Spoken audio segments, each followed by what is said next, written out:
Have you ever wondered about the history of CBS Theatrical Films? Well, let's turn back the clock to 1979. A new chapter in the cinematic universe was being written with the birth of CBS Theatrical Films, headed by the visionary Donald March. This studio, though a new entrant, was no small player. Its films found a vast audience through distribution mainly by Warner Bros. Pictures. There were few exceptions like The Challenge, released by Embassy Films Associates, and the studio's final production, The Lightship, brought to light by Castle Hill Productions. It wasn't until 2 years later, in 1981, that CBS Theatrical Films unveiled its logo, marking its presence more pronouncedly. Thus, CBS Theatrical Films began its journey, promising much excitement in the world of cinema. The 1980s saw some significant changes at CBS Theatrical Films. Just as the decade was dawning, in March 1980, the unit was escalated to group level, standing shoulder to shoulder with the broadcast and records groups. At the helm of this newly formed CBS Theatrical Films Group was Michael Levy, serving as group president and reporting directly to CBS president Thomas H. Wyman. As the years rolled by, new faces emerged. William Self, a future Fox TV executive, took the reins as president of production. His leadership, however, would see a shift in the company's direction. In a surprising turn of events, CBS Theatrical Films merged with CBS Worldwide Enterprises and CBS Broadcast International in late 1984, giving birth to CBS Productions.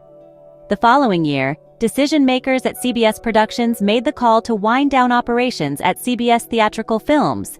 It was a decision that would see the sun set on the company. By November 1985, CBS Theatrical Films had ceased operations, closing its doors for good. Competing networks followed suit, with rival ABC shutting down ABC Motion Pictures just weeks later.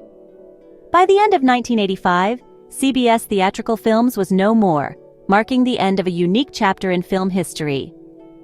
But what happened after CBS Theatrical Films closed its doors? After the curtain fell, the aftermath was a flurry of transactions and transitions. CBS Productions' assets found a new home with J&M Film Sales, an international film backer. This sale included all the foreign licensing contracts that were previously handled by CBS Theatrical Films. These contracts represented a significant part of the global film market. But it wasn't just contracts that were passed on. 4 planned CBS titles, films that had been conceived under the CBS Theatrical Films banner, were sold by CBS to J&M on May 28, 1986. These films, although born of CBS, found their way into the world under a different banner.